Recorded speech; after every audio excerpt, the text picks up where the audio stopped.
بسم الله الرحمن الرحيم الحمد لله رب العالمين صلى الله وسلم على سيدنا مولانا محمد وعلى آله وصحبه وسلم اللهم فقهنا في الدين وعلمنا التأويل وألهمنا رشدنا يا رب العالمين اللهم أرنا الحق حقا وارزقنا اتباعه وأرنا الباطل باطلا وارزقنا اجتنابه ولا حول ولا قوة إلا بالله العلي العظيم اللهم إنا نستهديك لأرشد أمرنا وزدنا علما ينفعنا وعملا يرفعنا وأحوالا وأخلاقا ترضى بها عنا يا أرحم الراحمين اللهم افتح علينا بحكمتك وانشر علينا رحمتك يا ذا الجلال والإكرام وصلى الله وسلم على سيدنا محمد وعلى آله وصحبه وسلم.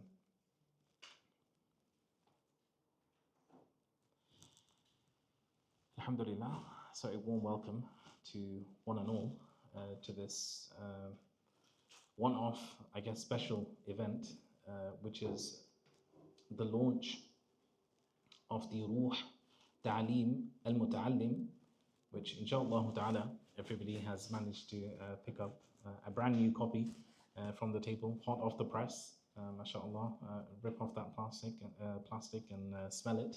It won't last that long. But inshallah after this it will be a book that is well read, and inshallah you have lots of, you'll make lots of notes throughout in the years to come.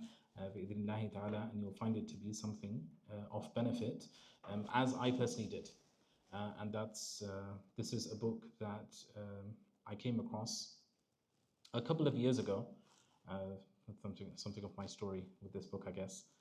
I came across the text a couple of years ago as I was reading some manuscript of Ibn al-Minqar, Shaykh Saʿid ibn Hamza al-Minqar, known as Ibn al-Minqar, who was a Damascene Shaykh, a Hanafi Shaykh, and he has a commentary, or one of the books that was quite popular in the Sham was the Muqaddima al-Layth al-Samarqandi. So a lot of the students will be studying that, so that's why there are commentaries of the text even in the later times, in the more recent period. Recent meaning the last couple of centuries, maybe not so recent. But in one of his his specific commentary, which is the Fath Rabb al-Layth, which you can see on the cover here, as it says, Khatimatu Fath Rabb al-Layth Sharh Muqaddimat al-Layth. So Muqaddimat al-Layth being the Muqaddima of al-Layth al-Samarqandi. As I mentioned, al-Layth al-Samarqandi was died in the year 373 after the Hijrah. 4th century Balkhan of Balkhan heritage, and he was a tremendously authoritative scholar in the madhab. So his muqaddimah, which was just on tahara and salat, so it's just on purification and the prayer, and some miscellaneous topics, and it was found to be of great benefit. There wasn't many books like this in the early period, so he was one of the early writers in this short muqaddimah kind of literature. And then it was studied throughout the eras. One of the great commentaries of it was by an Ottoman who has quite an interesting story. Inshallah, maybe you guys can go home and do some homework, look up what the story was. So it's quite interesting and sad as well. So Ibn al-Minqar, he was one of those who, I guess, saw the Muqaddimah and found it to be a useful text, and like other Tullab al-Ilm and like other Mashayikh, deemed it to be worthy of his attention and his sharh. And of course he commentated upon many texts. So some of his texts have now been printed. Of the most recent was the Fath al-Fattah, which is the sharh of the Maraq al-Falah. It was published in 4 volumes, and that is one of the only commentaries on the Maraq al-Falah of Imam Shurubulali, which is an actual sharh, as opposed to what many of the other commentary. You either had a commentary on the Nur al-Idah itself, or you had a commentary which is sharh bil qawl, ay qawluhu kadha, and then they'll kind of write some comments. So the Fath al-Fattah is one of the significant kind of later commentaries, and he goes through and he engages with Imam al-Tahtawi, and he adds comments from Ibn Abidin and the like. So it's very, very nice. So it's printed and available. And he also has his sharh on the Muqaddimah. So at the end, as I was kind of looking at this manuscript, So his Fath Rabb al-Layth is not, it's not published. He had a section on the adab of the Talib al-Ilm. So there had been a while where I was looking for a mukhtasar of the Taʿlim al-Mutaʿallim of Imam Zarnuji,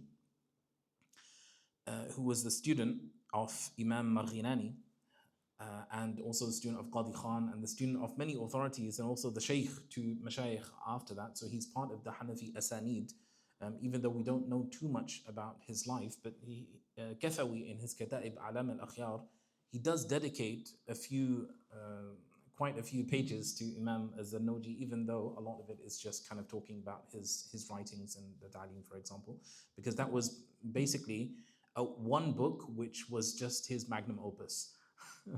So in terms of what we have, and it's a tremendous book. And alhamdulillah, I've had the blessing and opportunity to go through it with multiple batches of students in some courses. And I was looking for a while for some type of mukhtasar, as I often tend to do in my spare time, my hobby, looking for mukhtasarat and short rasail, so I can sit down with people like yourselves, the love al-ilm, people who are interested, and read some of these things, because sometimes something which is much longer, you have to dedicate quite a significant amount of time to it. So when it's something shorter, then something that you can do in a reasonable amount of time, even though everything which is, anything which is there, part of the tradition, especially sometimes as a mukhtasar, you can actually dedicate a lot of time to it, really. But there are different levels of reading. So I find sometimes the shorter works beneficial for apprising people of maybe masail that they might not previously have thought about or considered, or didn't know that the ulama have spoken about them, or it's just an opportunity, it's a kind of window into a certain area. So there's, I personally find it very beneficial, and that's why I have in the past shared some of my findings. So this was one of the findings that I came across. Having not found any reasonable mukhtasar of the Taʿlim al-Mutaʿallim, except for some contemporary efforts, and usually I prefer something classical, especially if it's coming from authoritative sources. So when I randomly came across Ibn al-Minqar's Khatima in this sharh of the Muqaddima, I was actually really excited. So in the manuscript, it's only just 2 sides of the manuscript, so it's not really a huge, it's not very big. And even here, you can see it's a cute little book. It's not big. It's something that we could do in a relatively short period of time. And alhamdulillah, that's why for the first time I read this. I think a couple of years ago in the US at an intensive. So we went through this Muqaddima, and I added a number of ta'liqat, and then I added a number of footnotes, further details, points of clarification to kind of clarify various issues that he mentions, or more context sometimes, coming from commentators, coming from the original text, coming from other texts of the same genre. And then of course he has some miscellaneous masail, so I've added some points there. And then, of course, it developed after a while, and alhamdulillah, eventually it was published in the form that you see it now. So this now gives us an opportunity to talk about the book a bit more publicly and a bit more seriously. And I pray that this reading and any future engagement that you have with this text is of a great benefit to you. As anybody who's serious as a talib al-ilm, particularly as a Hanafi, then the Taʿlim al-Mutaʿallim is really indispensable. It's a really important work.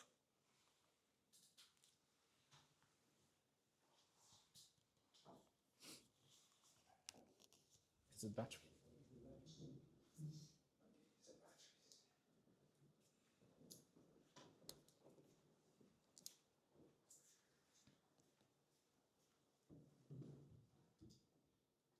I'm not sure if it's a battery or something else, but kind of just died.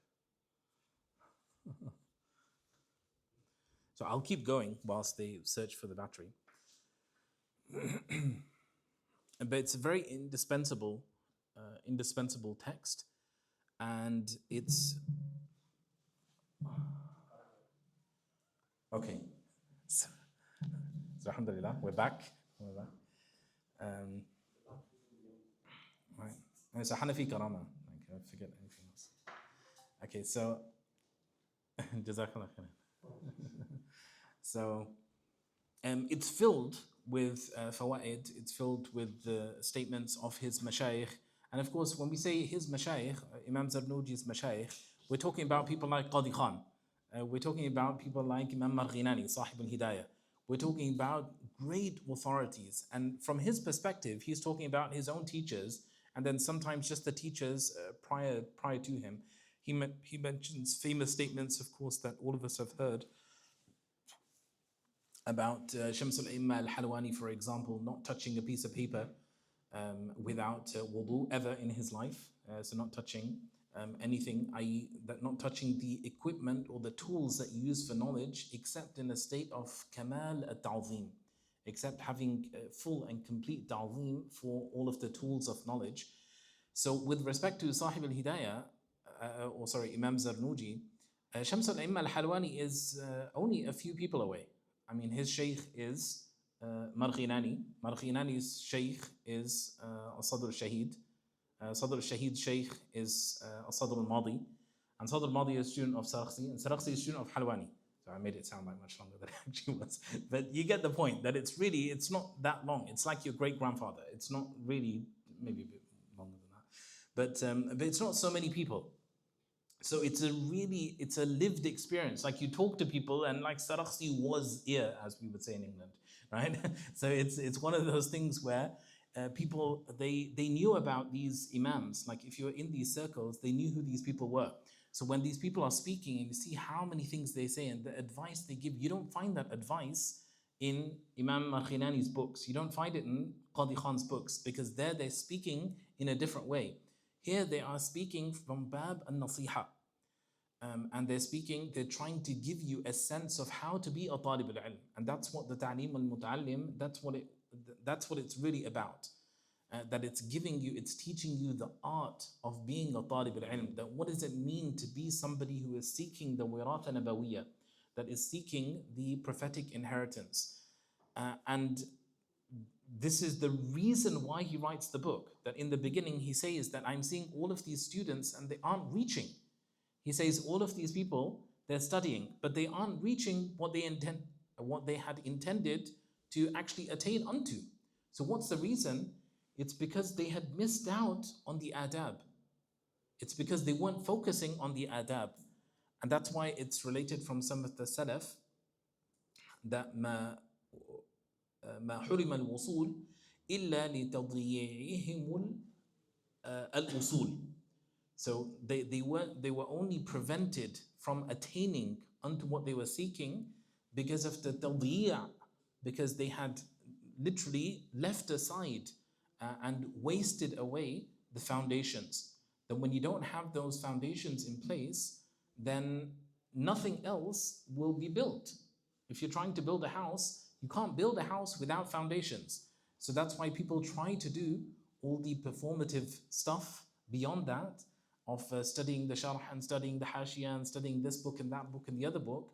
But unfortunately, because they don't have the right adab, they don't have the right attitude, they don't have the kinds of things which were expected and a given in the time of Imam Zarnuji, in terms of the people who actually attained unto what they were seeking. They're literally laying the path out for you and saying, this is how we did it, this is how to do it, and this is how it's going to be. It's either this way or you're going to fail. And that's what is laid out in the Taʿlim al-Mutaʿallim. So in this Khatima, which is not an independent work, as we've seen, it's just part of his sharh and everything. So given that it was not significant as a standalone work, and I wanted it to kind of be spread a little bit more, I gave it this originally makeshift title, but now it's the official title of the text, which is Ruh Taʿlim al-Mutaʿallim. So that's not from Ibn al-Minqar, but that is a title which is supposed to be representative of what this book is doing. That it's giving you the heart of Taʿlim al-Mutaʿallim, giving you the lub, giving you its very secret and soul and heart, so that in a few lines you basically get the gist of what Imam Zarnuji, what he was trying to say. Of course, that doesn't mean that you should now abandon the original. Right? The original is the work of great barakah. And the mukhtasar here is simply drawing from the springs of that original work. So hopefully this book, and I say these things after having experienced Taʿlim al-Mutaʿallim as a student myself, somebody who didn't consider it to be off. It's nice, but that's about it, right? So it's just okay, nice, cool. Yeah, I appreciate the points you're making. But now having spent a bit more time thinking about the mas'alas and thinking about the imams and thinking about the asanid and thinking about everything, and then coming back to the Taʿlim al-Mutaʿallim, now I have a completely different perspective. That's my personal experience. That now it feels like such an incredible work. Whereas previously it just felt like, yeah, it's just like another one of those books, which is on the adab. And this is why I tell students now of the madhab that they must necessarily read this book. And not only that, that it's good to read it after you have studied something of the madhab as well. Not to kind of mix up the order here, but in the sense that you know something about the imams, that you know something about the madhab, that you know something about the books. Because when you do that and then read the book, then it becomes all the more powerful. That, oh, this is the statement of Imam Marghinani. Like Imam Marghinani is gonna tell us that back in the day, right, this is Marghinani speaking. I mean, it's not in the Mukhtasar, but in the original work, he says that in our time, as it were, that they used to study for a long time, but that they would also consign the affairs of their talab to their teachers. So they kind of hand control of their studies. They put that control in the hands of their mashayikh. And he says, Imam Marghinani, not me. Imam Marghinani is saying this. And he says, في زماننا, he says, يختارون لأنفسهم. That these talaba, he said, they choose for themselves. He says, in our times, we used to give it to the shaykh, and the shaykh is telling us, read this, don't read this, do this, do that, do that. He says now they just choose themselves. So of course, he's saying that as a them. He's saying that as the censoring that practice as if this is blameworthy, that they shouldn't be doing this. And that's why Imam Zarnuji puts it in his book, radiyallahu ta'ala anhu. So that's a little bit of the background of the book, a little bit of my story with the text. And inshallah, given that we don't have too much time, we will get into the reading. There are a couple of things which might be of interest. Of course, there's a Muqaddima by a Damascene Shaykh here, Shaykh Muhammad Khalid al-Kharsa, hafidhahullah ta'ala, so he wrote this, the foreword here. So you can see that later. And then there is the Muqaddima. So I put the Muqaddima together just to kind of explain what's happening here. But there are two things which are useful to us before we begin the reading, and that's the two fa'idas. So inshallah, that's what we're going to start with today. And I'll explain why in just a moment.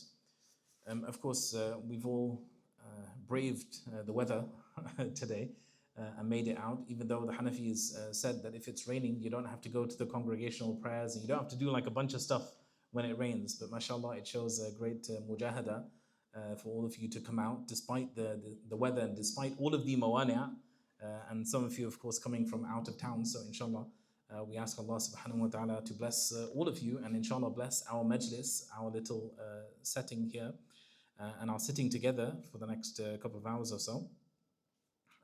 Through your efforts and your barakah, that I hope that we have a barakah in our reading here, and we're able to get through all of this and have conversations, because time is really, it's subjective.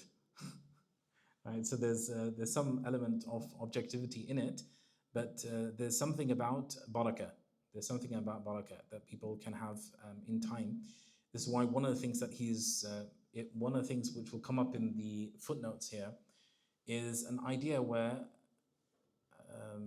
Imam Abdul Hayy al-Laknawi, he talks about this idea of students counting pages. So he says towards the end of this, towards the end of the book, students start counting the end of the how many pages are left till the end. And he said, I heard from one of the sheikhs that this becomes like a cause of delay, that they lose barakah because they turn their attention away from the ilm to the pages. So he said, I found the same thing too. He said, in my experience, is the same. So that's really interesting that there's something about that it's still the same number of pages and everything, whether you know it's 7 pages left or you don't know, it's the same thing. But somehow, when that 7 pages is not accompanied by people paying too much attention to how many pages there are, then they seem to be able to cover more. They find more barakah in the time. So anyway, I meant it in a loose kind of way. I don't need like correction on the objectivity of time or the relativity. Somebody's write a message to me about I was mistaken on that. Anyway, let's not focus on that right now. So these two fa'idas, what is happening, if you look at the paragraph just before the first fa'ida, which is on page 8, it says here that the Kitab al-Ta'lim, Ta'lim al-Mutaʿallim, is comprised of 13 chapters. And the author, Ibn al-Minqar, he excluded, for one reason or another, the first chapter, which is on Mahiyat al-Ilm, the essence of knowledge, and the final chapter on what brings about rizq and what prevents it, and what increases one's lifespan and what decreases it. So it's a mukhtasar, so I guess from that perspective it makes sense that not everything is there, but he also did ikhtisar to not necessarily include all of the chapters. So in order to kind of complete the text in terms of it being a mukhtasar, which is a complete mukhtasar of the ta'lim, I've added these two fa'idas. Right? So that's the function of the two fa'idas. So inshallah we'll read both fa'idas, which are sort of in the same style, inshallah, hopefully they're in roughly the same style as the original text. And then in doing so, you cover all of the sections of the Ta'lim al-Mutaʿallim. So without further ado, let us begin. So Bismillahir Rahmanir Rahim. Al-Fa'idatul Ula fi Mahiyatil Ilm. So اعلم أنه لا يفترض على كل مسلم طلب كل علم وإنما يفترض عليه طلب علم الحال. So he says, realize and know that it is not obligatory upon every believer to seek out every single science. He says it's only obligatory upon him to seek out knowledge of his personal state. Something that we'll come back to very shortly, because that's going to come up in the following section. He says, فَإِنَّهُ يُقَالْ أَفْضَلُ الْعِلْمِ عِلْمُ الْحَالِ وَأَفْضَلُ الْعَمَلِ حِفْظُ الْحَالِ. It's been said that the greatest or the best of knowledge is knowledge of one's personal state, one's personal circumstances, i.e. the circumstances which are affecting one's life. To have knowledge of the particulars of that, this is the best knowledge. And the best of actions is to preserve one's state, i.e. that you have a state which you might find yourself in. That state could be a state of ibadah. It could be salat, for example. It could be fasting. It could be something else. So to preserve and protect that from being corrupted or invalidated, this is the best thing that you can do. Right? So this is the preservation of the hal. And of course, with respect to a certain act of worship, that could also be preserving it from something like riya, from something like showing off or ostentation. قيل لمحمد بن الحسن رحمه الله تعالى. So we have a lot to get through, despite my comments. So inshallah, I'm trying to keep it relatively brief as well.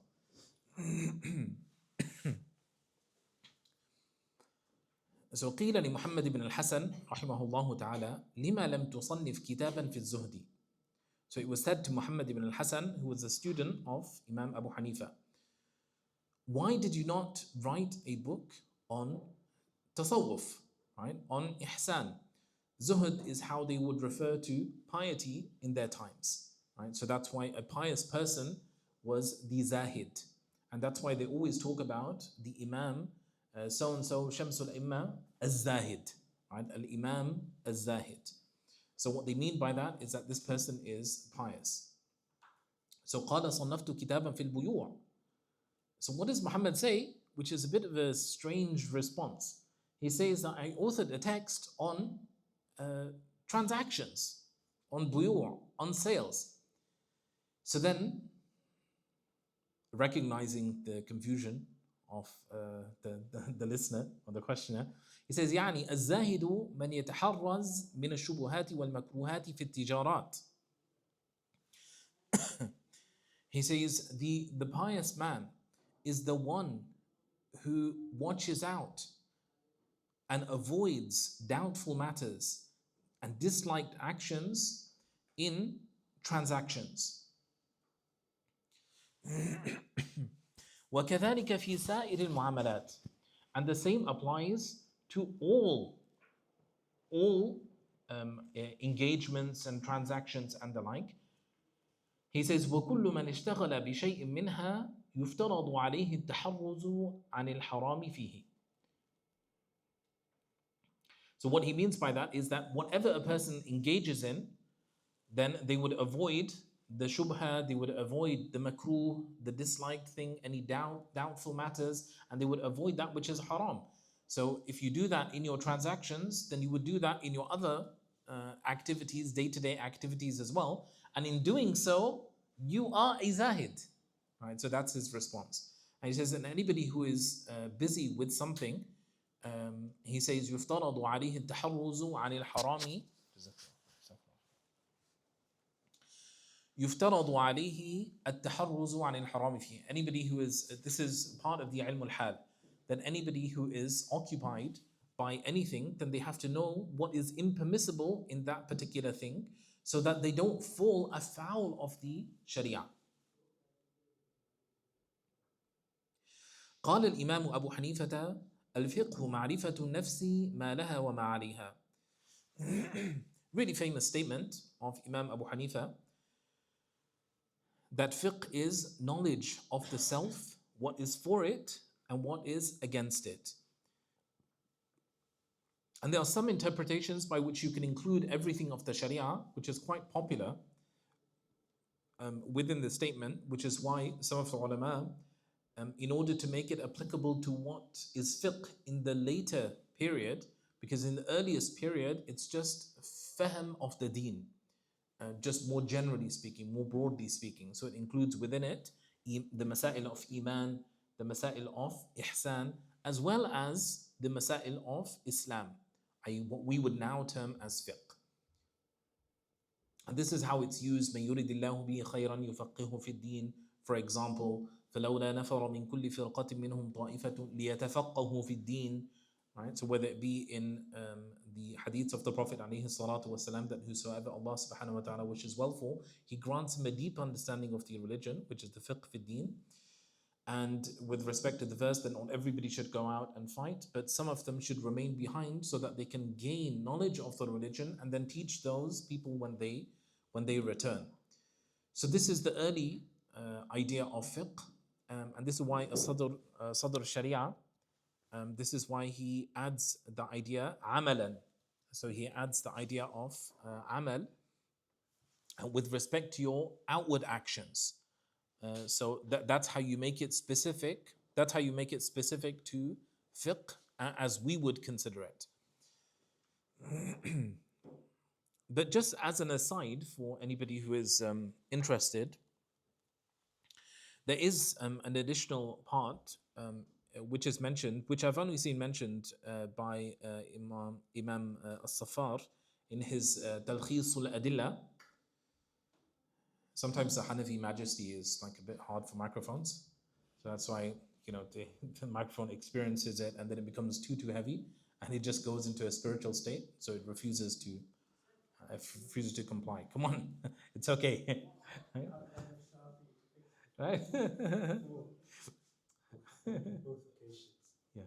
the staff, they switched it off, thinking they're going. Oh, right. Okay. So he's ruined our karama, but anyway.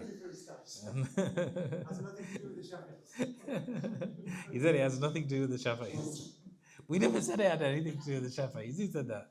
Okay, alhamdulillah. So I was saying Safar in his Talkhis al-Adilla, which is his book on the Qawa'id al-Tawheed, which is quite a significant work. He's 6th century Bukharan Hanafi.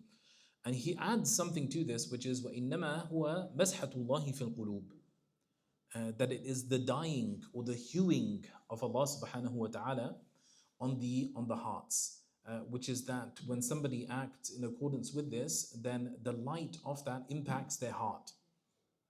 And so the removal of doubts and the removal of anything that will turn them away from the religion is basically is no longer it's no longer there, and it's no longer present because of the light which manifests. So this is the mas'hatullahi fil qulub. And then he says وَقَالَ مَا الْعِلْمُ إِلَّا لِلْعَمَلِ بِهِ, that knowledge is only for the purposes of practice. Then what's the function of ilm?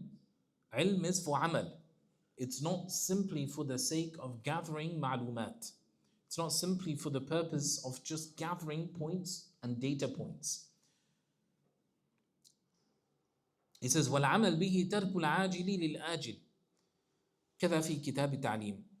And practicing it is leaving that which is in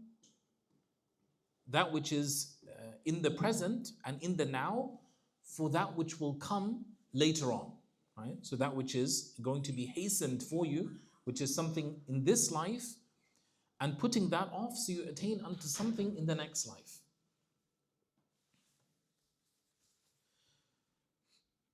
This is also what Imam Abu Hanifa says to Dawood al-Ta'i. So he's one of the senior students of Imam Abu Hanifa. And he says, أَمَّا الْعِلْمِ فَأَحْكَمْنَا. He says, as for the knowledge, then we've done it. Right? So he says, Dawood says to Abu Hanifa, what's left? So what's left? So he says, al-amal. He says practice. And that's why Dawood al-Ta'i he ends up being one of those teachers, one of the mashayikh who basically turn away from the dars. So of course there's a lot of people teaching, there's a lot of students already, people already transmitting the fiqh of Imam Abu Hanifa. In fact, Muhammad and the others, the younger students, they would still come and ask Dawood questions because he's one of the kibar in the circle of Imam Abu Hanifa. But he wouldn't always answer. He wouldn't always answer the question, right? So if he felt that this was beneficial to answer, then he would answer the question. And if he felt that this was not that beneficial, then he would say, "Inna lana shughal." Right? He says, "We're busy with stuff, right? I go and do something else. Right? Don't ask me these questions." So even though he knew the answers and everything, and so this is the idea of amal. And this is true for anything. This is why there are so many discussions which are found in the books about a person who learns for the sake of transmitting knowledge versus a person who learns for the sake of just learning. And they say, oh, the person who learns for the sake of transmitting it is superior because that is some type of nafa al-muta'addi. That part of the amal is the nashr, right? That part of the practicing on the knowledge is the idea of بَلِّغُ عَنِّي وَلَوْ آيَةً, right? So that is part of the amal. And that's why the ibadah of the talib al-ilm is talib al-ilm. That is his ibadah. Which is why you have statements where they say things like, what about the other nawafil? Famously, which I shared with, maybe some of you have seen it, I shared it with some of you, but Muhammad ibn al-Fadl al-Bukhari al-Kamari, who's a student of al-Ustadh al-Sabadhmuni, or Subadhmuni, so a Bukharan 4th century scholar, and he's asked about the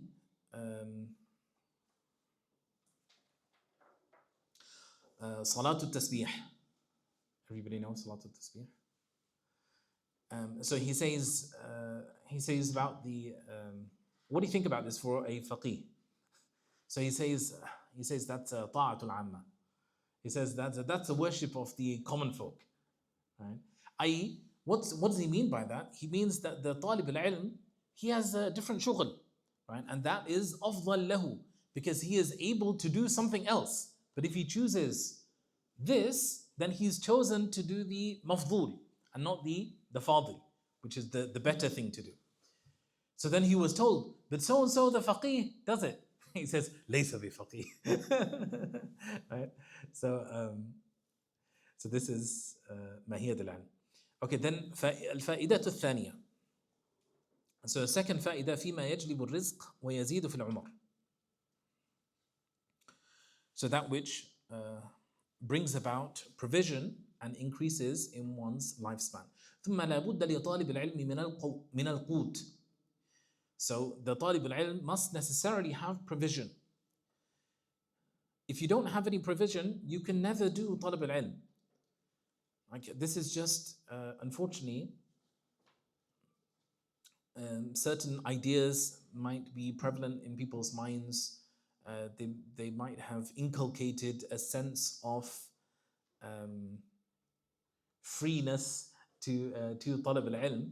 But really, if you read books like al-Khatib al-Baghdadi's al-Rihla fi طلب al-Hadith, or you read about any of the Salaf and their journeying, Imam Muhammad himself, in the Ta'lim, it's recorded that he had a massive inheritance, and he said he spent half of it on nahu and shi'r, so you could understand the Arabic language. That's why Shafi'i radwanullahi ta'ala alayhi was so impressed with Imam Muhammad, and he spent the other half on fiqh and hadith. Right? So that's why they said at the end of his life he didn't have anything, such that Abu Yusuf was trying to give him clothes. Right? He was trying to give him clothes at the end because he's Qadi al-Qudaa. And he says, so he refuses, and he says, عُجِّلَتْ لَكْ وَأُجِّلَ لَنَا. Right? It's been hastened for you, and it's been delayed for us. Right? I keep your clothes. I don't want no clothes from you. So probably a sign of his just his own, dignity, and he didn't want to kind of accept from that. And that was his Shaykh as well. Abu Yusuf is one of his teachers. But provision is absolutely necessary. And you see so many of the Salaf who were literally spending everything. So imagining that you can just do talib al-ilm for free is imagining something which is absurd. Because somebody has to pay. Somebody has to pay for the institution, somebody has to pay for the books, somebody has to pay for the travel, and then you need food on the way. You have to pay for rent when you get there. You want to stay with Imam Malik for like 3 months. If you want to stay for 6 months, then what are you going to do? Right? So there's only limited things. You can't just go around and beg. Right? So that's only going to last for so long. And it's not like it's not a proper way for a talib al-ilm to be. So that's why it's really fascinating that there's this inclusion of a whole section on kasb, on earning and having a provision. And like he says, وَمَعْرِفَةُ مَا يَزِيدُ فِيهِ. Not only having it, but knowing what will increase it. Right? Because that's only going to help you. If you don't have any qut, what's going to happen? Your mind is going to be thinking about where the next meal is going to come from. If you're thinking about where the next meal is going to come from, when on earth are you going to memorize anything? When are you going to do anything? Because all of these types of humum, as he will tell us, the humum, the ghumum, the worries, the concerns, the ala'iq, the connections, the distractions in the mind, all of these actually prevent you from attaining unto knowledge. So if you want knowledge, you have to close all of these doors, which means that you have to have the rizq coming in. And you just think about some of the salaf, whether it be Abu Yusuf, who's like Qadi al-Qudaa. Muhammad had all the money. Abu Yusuf and others were sponsored by Abu Hanifa. That means Abu Hanifa had all the money.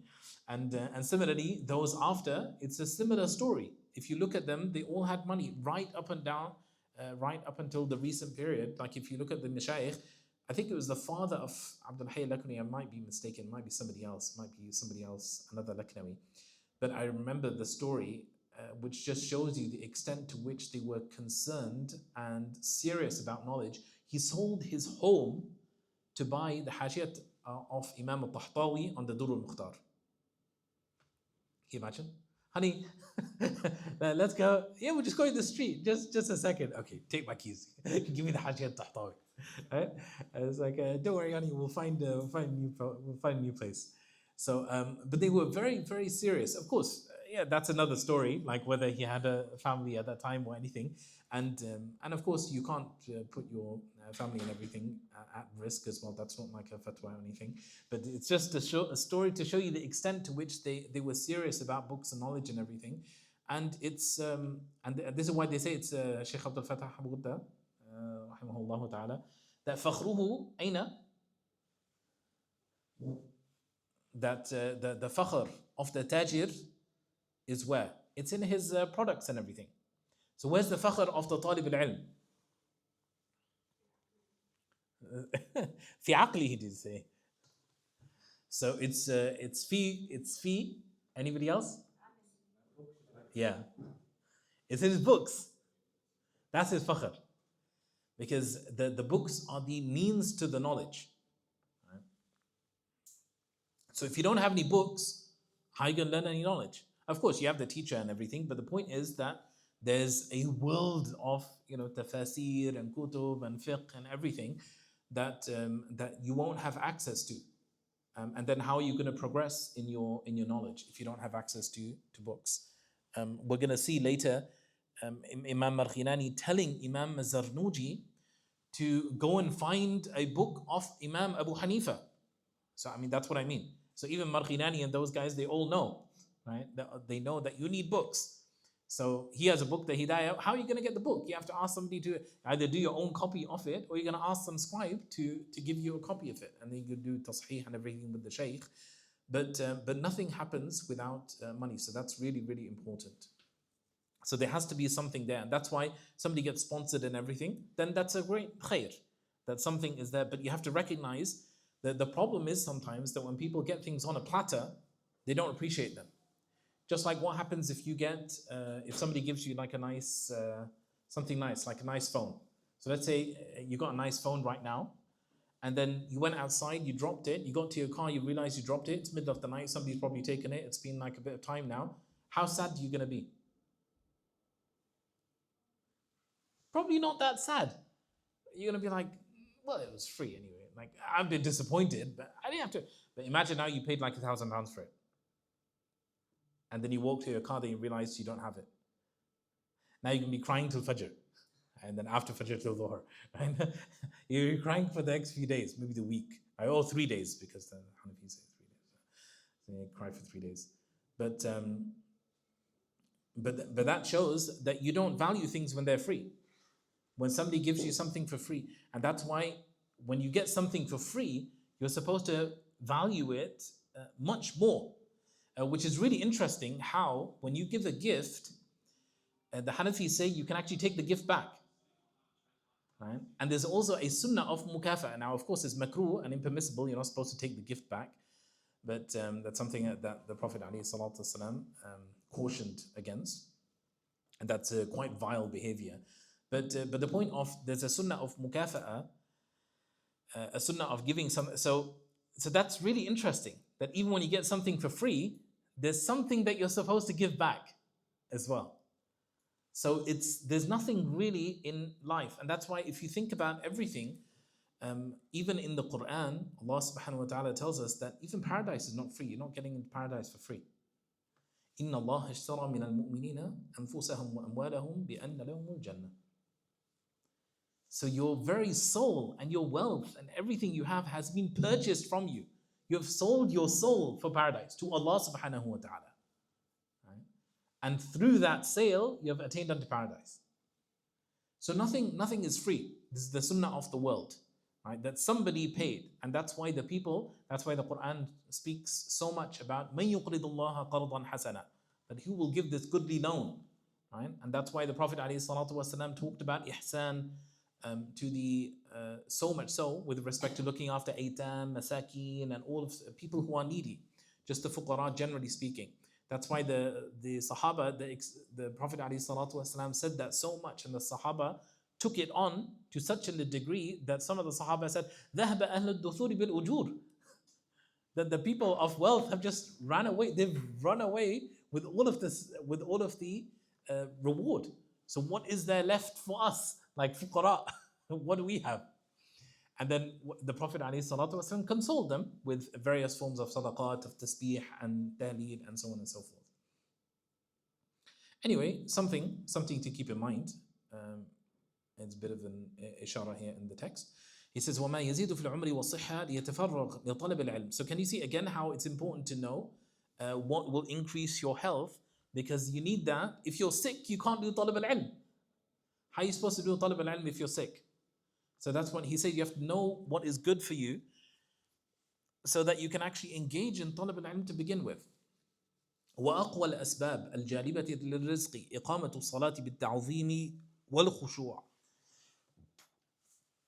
He says, and the strongest of the causes or the things which bring about provision is establishing the prayer with full veneration, ta'zim, and also khushu', with a sense of humbleness, reverence, وَتَعْدِيلُ الْأَرْكَانِ, and ensuring that you do all of the integrals of the prayer properly, وَسَائِرُ وَاجِبَاتِهَا وَسُنَنِهَا وَآدَابِهَا, and with all of the wajibat and all of the sunnahs and all of the adab, which means you have to spend time learning how to pray. So if you do that, so this is an ishara back to verses of the Quran and some of the statements of the Salaf, like مَنْ أَعْرَضَ عَنْ ذِكْرِي فَإِنَّ لَهُ مَعِيشَةً ضَنْكَ, that whoever turns away from my remembrance, then he will have a restricted provision, that he will find difficulty in life. So what happens, life becomes good through worship, that you find blessings and you find, and the more distant you are, the more problems you find. You find people with tremendous provision. They have so much wealth, but they are absolutely miserable. And then you find people with hardly anything. They just have the kafaf, they have the bare minimum, and they are so joyful and full of life. He says, وَصَلَاةُ الضُّحَى فِي ذَلِكَ مَعْرُوفًا. And Salatul Duha also brings about rizq. How so?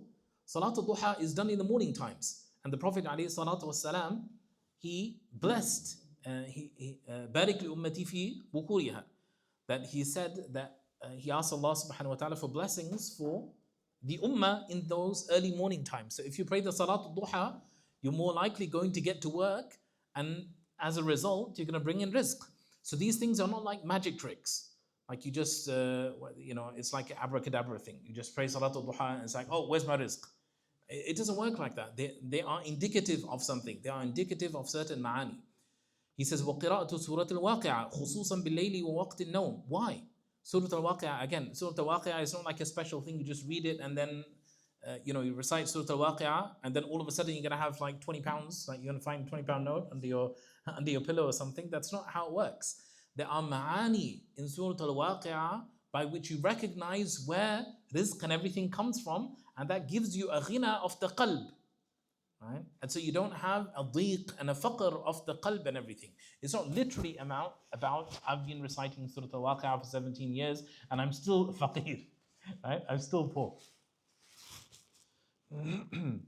He says, وَقِرَأْتُ سُورَةِ الْمُلْكِ وَسُورَةِ الْمُزَّمِّلِ وَاللَّيْلِ إِذَا يَغْشَى وَأَلَمْ نَشْرَحْ لَكَ صَدْرَكَ. Again, أَلَمْ نَشْرَحْ لَكَ صَدْرَكَ, giving you that sense of sharh al-sadr. Oh. Again, it went to like a spiritual state there. It's like I sharh al-sadr, well, Allah, and then it just like, collapsed. So that's the sharh al-sadr, also giving you a sense of and that having rizq, that openness is part of the rizq. There's multiple ma'ani of rizq. It's not just wealth, but it's everything that comes into your hand. وَمِمَّا يَزِيدُ فِي الْعُمْرِ, and what increases one's lifespan, righteous deeds, al-birr, وَتَرْكُ الْأَذَى, and not harming people, وَتَوْقِيرُ الشُّيُوخ, and respecting the elders, وَصِلَةُ الرَّحِمِ, and keeping warm family ties.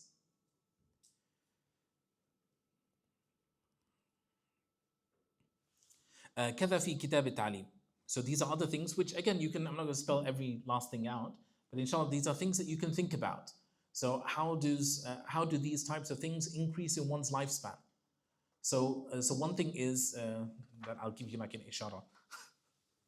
which is some of the ulama talked about the barakah, that you're able to kind of do more in life, such that somebody would have needed like more in their life to be able to do this much. So there's like a barakah which permeates your life by virtue of the fact that you are upholding these adab of the sharia.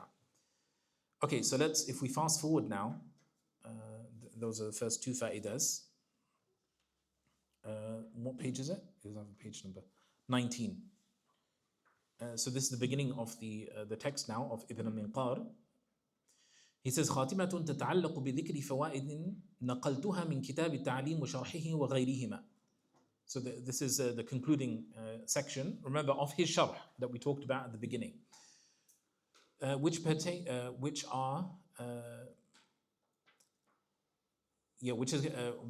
to the listing out of various fawaid and beneficial points which I've gathered from Taʿlim al-Mutaʿallim and its commentary, and also elsewhere.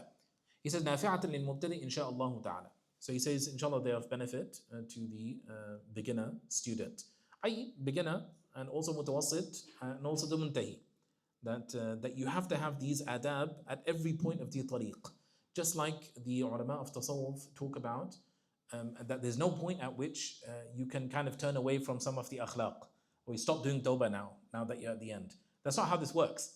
Like, you have to maintain like these adab throughout the tariq. So of course they're extremely beneficial for somebody who's beginning their path, but they are equally beneficial for anybody who is on the path or at the end, quote unquote, i.e. in comparison to those at the beginning of the path. He says, al-fa'idatul ula fi niyya. So the first fa'idah on the intention. اعلم لا بد من النية في تعلم العلم. So know that it is essential to have an intention in seeking knowledge. لقوله صلى الله عليه وسلم إنما الأعمال بالنيات. So because of the words of the Prophet عليه الصلاة والسلام, the actions are only by their intentions. وإنما لكل امرئ ما نوى. And each person will have whatever they had intended. فمن كانت هجرته إلى الله ورسوله فهجرته إلى الله ورسوله. So whosoever's migration is to Allah subhanahu wa ta'ala and his Prophet عليه الصلاة والسلام, then his migration is to Allah and his Prophet. ومن كانت هجرته لدنيا يصيبها أو امرأة ينكحها فهجرته إلى ما هاجر إليه. And whosoever's migration is for the dunya that he will attain unto, that he's attaining unto something, some type of dunya through this act, or a lady whom he shall marry, then his migration is for whatever he went for. Rawahu Shaykhan. Famous hadith. Many of you have already heard the discussions on this hadith, so we'll talk about some of the particulars in the next point here, because he says فَيَنْبَغِي أَنْ يَنْوِيَ. So what's in brackets, the title here, the subtitle, is not part of the original text. I've just done that so it's easier to kind of follow the discussions here. فَيَنْبَغِي أَنْ يَنْوِيَ الْمُتَعَلِّمُ فِي طَلَبِ الْعِلْمِ رِضَى اللَّهِ تَعَالَى وَالدَّارُ الْآخِرَةِ. So the idea is that what does it mean to intend Allah subhanahu wa ta'ala? So here he specifies and tells you exactly how to intend Allah. That you intend Allah subhanahu wa ta'ala through a set of secondary intentions. So the primary intention, it's not like he's distracted away from Allah subhanahu wa ta'ala, because that's the first thing he says. But the idea is that second things, or the other things here, they are all supporting the same intention. It's not like that's a separate thing. So rida, في طلب رضا الله تعالى, so that he's seeking the pleasure of Allah subhanahu wa ta'ala. ودار الآخرة, and the next abode. وإزالة الجهل عن نفسه وعن سائر الجهال, and warding off ignorance from himself and from all people who are ignorant or those who don't have knowledge. فإن بقاء الإسلام بالعلم كذا في كتاب التعليم. Because the preservation of Islam, or the Islam remaining in a certain place, he says, is only going to happen through knowledge. How so? The idea is that you have knowledge and then you preach that knowledge and people practice that knowledge, and the deen is preserved as a result of that. And this is why we have so many public-facing acts and public-facing institutions in the Sharia, like the congregational prayer. These are from the sha'air of the deen. Right? The signs or the symbols of the religion. in the Quran, وَمَن يُعَظِّمْ شَعَائِرَ اللَّهِ فَإِنَّهَا مِن تَقْوَى الْقُلُوبِ. So these are the sha'air of the deen. You have the congregational prayer, you have the adhan, you have the udhiyah, you have the hajj, you have many, many things. And so all of that begins, you can only fulfill those acts through knowledge. You cannot fulfill them without knowledge. Of course, there's some interesting things that I'll just allude to very, very quickly and then we'll move on. So there's an interesting masala. Of course, these are just issues that people sometimes ask about. But in Abu-Layth al-Samarqandi, again, the same Abu-Layth that we were talking about earlier, he has a book called the Bustan al-Arifin. And so it says in there that what if he's not able to do tasheeh al-niyah? That he really just wants a lot of money. Like in Imam Ghazali's time, if you took the path of scholarship, you were on the path to becoming a celebrity. Right? They had a lot of money, which is why Imam Ghazali kind of left that. He writes the Ihya and everything, calls people to watch over their hearts and that muraqabah with respect to what you are doing when you're seeking this knowledge. So he says, what if he can't do that? He says, فَالْعِلْمُ أَفْضَلْ مِنْ تَرْكِهِ. So knowledge is still better than leaving it. Why? Because this becomes a case of the lesser of two evils. Right? It's the evil of ignorance, which is considered to be far worse than ilm with bad intentions. Right? And also they said that that through the barakah of knowledge,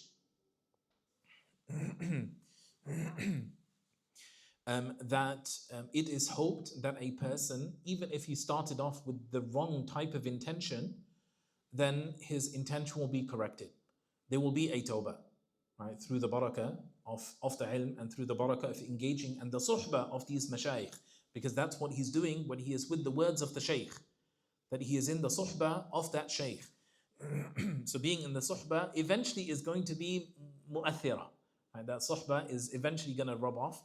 And that's a hope. It's not like an absolute, but the idea is that they wanted to encourage people to take this path and to encourage people to correct themselves and not to simply turn away, because that can also become a madkhal of the shaitan, the devil. So he comes in to say what? You haven't got the right intention yet. Let's keep going. Maybe next year you'll have a better intention. And then you keep putting it off, and then the years continue to pass, and your prayers are still not valid. Right? So this is the concern. الفائدة الثانية, so that's the first one. الفائدة الثانية في اختيار العلم والأستاذ والشريك والثبات. So the second beneficial point now on choosing the knowledge and the teacher and the partner and being having firm-footedness, being serious. He says ينبغي, or just kind of settling in that in the way that he will describe. He says ينبغي لطالب العلم أن يختار من كل علم أحسن. He says it's appropriate now for طالب العلم to choose from every science the best of it. وما يحتاج إليه في أمر دينه في الحال. And what he will need of the matter of his religion in the present moment.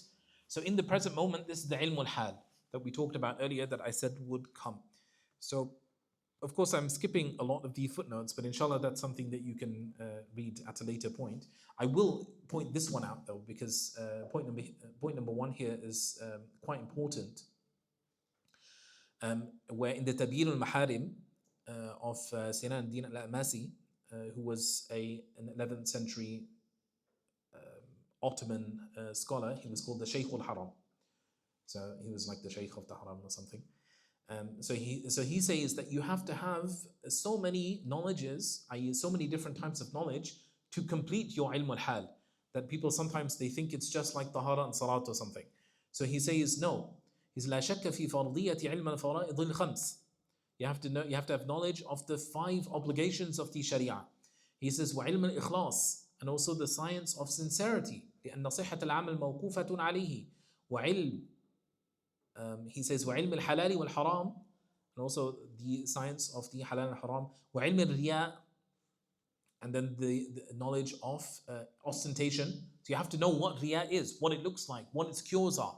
You have to know what sincerity is, what's the definition, what does it look like, how to uphold it, how to maintain it. He said, لأن العابد محروم من ثواب عمله بالرياء, because you're prevented from attaining unto any reward because of showing off, because of ostentation.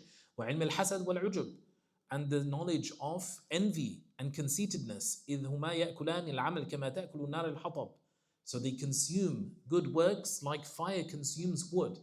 وعلم البيع والشراء, and the science of buying and or selling and buying.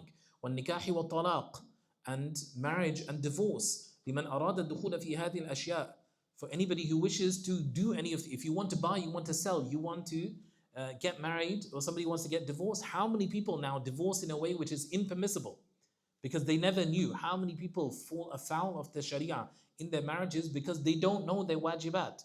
They don't know the wajib of the husband, for example, or they don't know what is due to the wife. So they end up committing things which are haram. So, and then that's why the ulama said that this amal of nikah is extremely dangerous. So you have to be really, really careful. وعلم الألفاظ المحرمة أو المكفرة, and also knowledge of words which are impermissible to say. You can't just say whatever, I just speak my mind.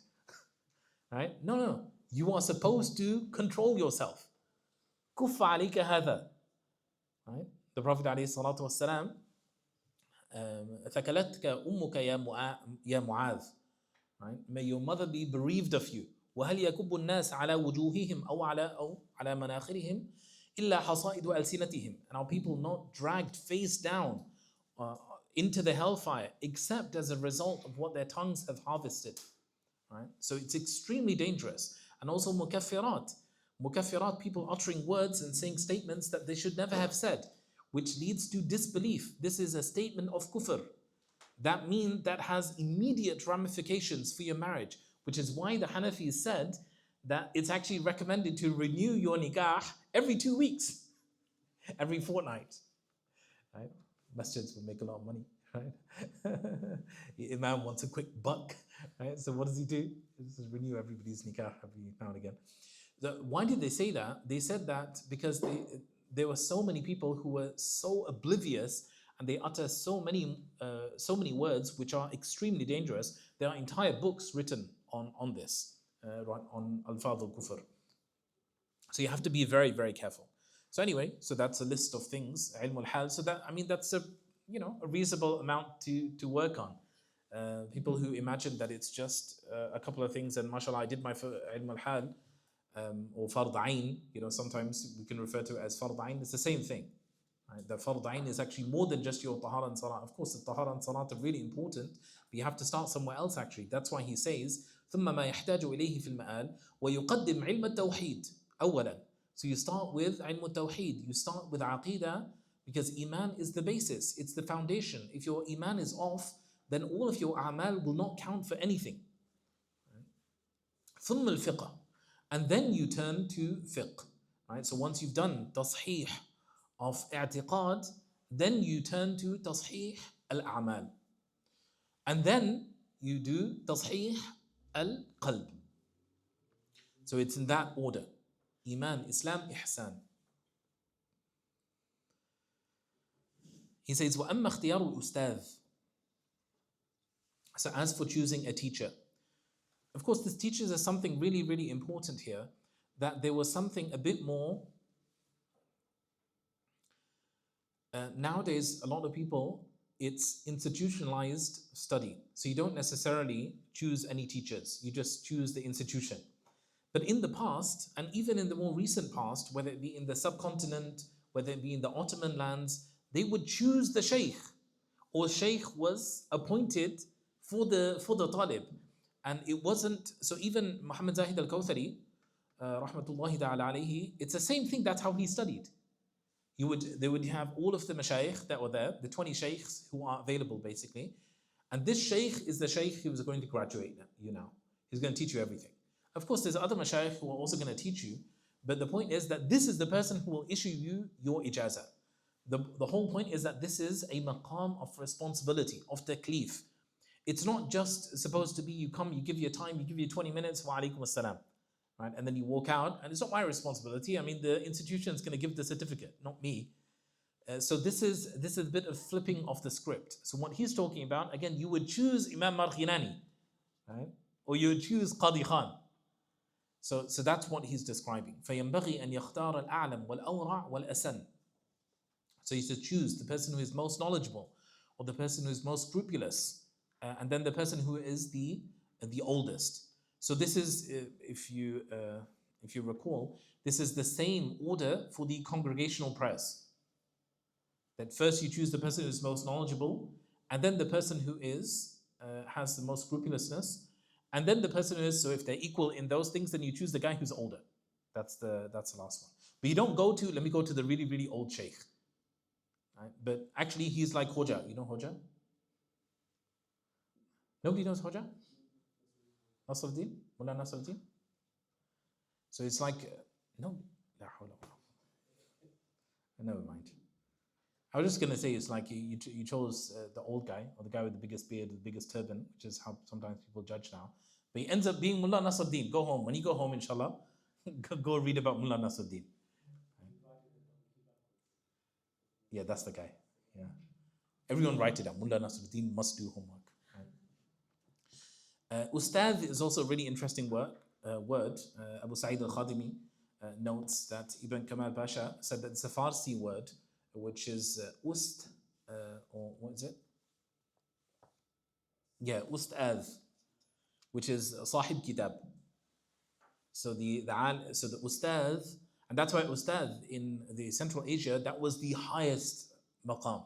Now ustad on the rankings is like under sheikh, right? On the table of rankings of where you are in terms of your ilmi maqam. Right? Ustad, but in the past, ustad was like the highest thing. Like if you're ustad, you're like something else. All the people who are still ustad, I'm just joking. There's some consolation. I'm just joking. It says, كما اختار أبو حنيفة رحمه الله تعالى. These are all just conventional terms, but unfortunately, you have these. I guess it's like a Western thing. People have these things. Like, it's not supposed to be like that. Like you're either a sheikh or you're not a sheikh. That's it. Like there's no other middle category. If you're just like middle category, you're just an advanced student. You're just still taught it then, right? So he says كما اختار أبو حنيفة رحمه الله تعالى حماد ibn Abi Sulaiman بعد التأمل والتفكر. So just as Abu Hanifa chose Hamad, his sheikh, after deliberation, after reflection, after thinking about it. He didn't just go to the first sheikh that he saw. The first guy he sees, that guy is running to the mosque. He looks like he's probably pious. Right? I'll go study with him. And that's not how it's supposed to be. You're supposed to take your time in choosing teachers. You take your time, you think, you consider, and then you pray istikhara, you ask, you consult, and then you determine, I think this is the sheikh for me. And then you go into that circle, and then you don't leave, as he'll tell us shortly. He says, وَقَالَ وَجَدْتُهُ شَيْخًا وَقُورًا حَلِيمًا صَبُورًا. So I found him to be a sheikh that was, a teacher that was very calm, serene, dignified. He was forbearant, he was patient, steadfast. So the sheikh, his ahwal will always rub off onto the students. So when he is waqur, and he has waqar and serenity and everything, if you come and you're like agitated and everything, you'll find the sukoon, right, in the presence of the sheikh. But then that's a hal that you have to, that's a khuluq which you have to acquire, right? Because you want to go from like a temporary state, and you want to make it almost like a maqam which you have acquired from the sheikh. Because the sheikh is supposed to be about more than just tarbiyah, more than just ta'lim, i.e. it's about tarbiyah, that it's about teaching you how to be as well. Whether it be how to be a talib, or how to be in the world, or how to respond to issues that occur, or how to uphold the right type of akhlaq, and so on. It's not just about teaching the masail. That's why they would distinguish between the Shaykh al-Ta'lim with the Shaykh al-Tarbiyah. But the asl is that the Shaykh al-Ta'lim is the Shaykh al-Ta'lim wa Tarbiyah. So أما اختيار الشريك, just as you choose the teacher now, you choose your study partners. وأما اختيار الشريك فينبغي اختار المجد. So it's appropriate now that he chooses somebody who is hardworking. والورع, somebody who is scrupulous, somebody who is pious. وصاحب الطبع المستقيم, somebody of a good nature, somebody who's got good character. والمتفهم, somebody who understands what's happening. Not somebody who is the opposite of these things. ويفر من الكسلان, he should run away from somebody who's lazy. والمعطل, for somebody who's not really productive. Somebody, والمكثار, somebody who's a كثير الكلام, somebody who talks a lot. You're just wasting time talking, right? When we should be studying right now. We just be quiet so we can actually read the book. والمفسد, and somebody who is from the people of fasad, or the fattan, somebody from the people of fitna.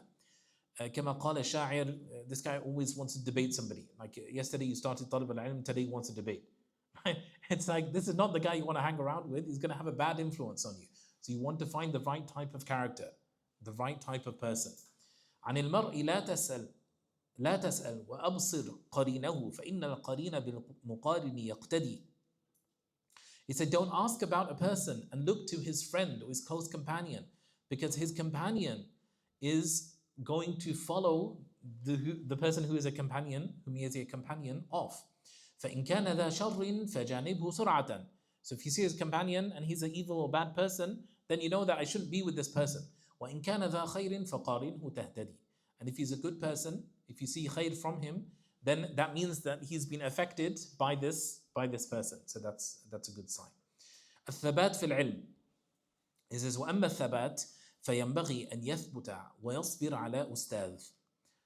He says that it's appropriate and befitting now that he have sabr and he hold himself to a teacher. وعلى كتاب, and also a book. وكتابة حتى لا يتركه أبتر. وعلى فن حتى لا يشتغل بفن آخر قبل أن يتقن الأول. He says also,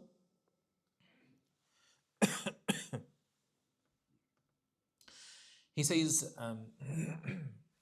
so all of these things, whether it be the teacher, the book, whatever it might be, if he's writing something, he shouldn't leave it unfinished.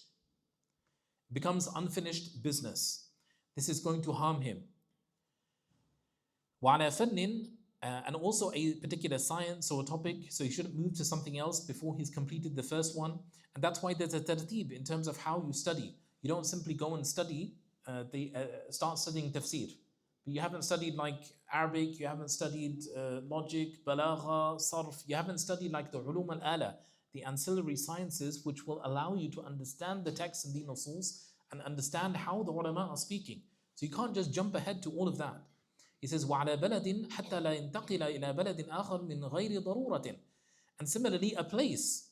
You have to stay in your city, stay where you are, unless there is a reason to depart from that place. So he said, if you have a darura, then fine.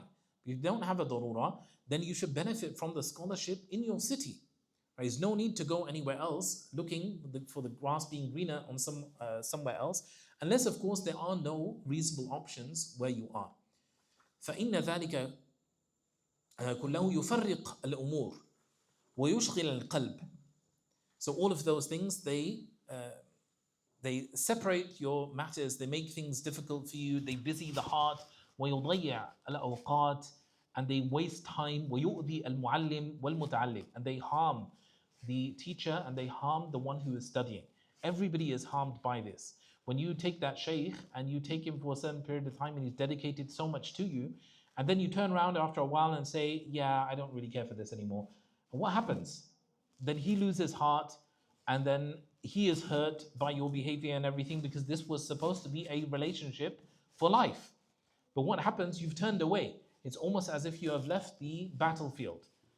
So people are going to be, if you imagine like an army, they're trying to do something and then people are just leaving. Assalamu alaikum, it's not for me, I'm not really doing this. It was a nice run. We had a nice run, but assalamu alaikum.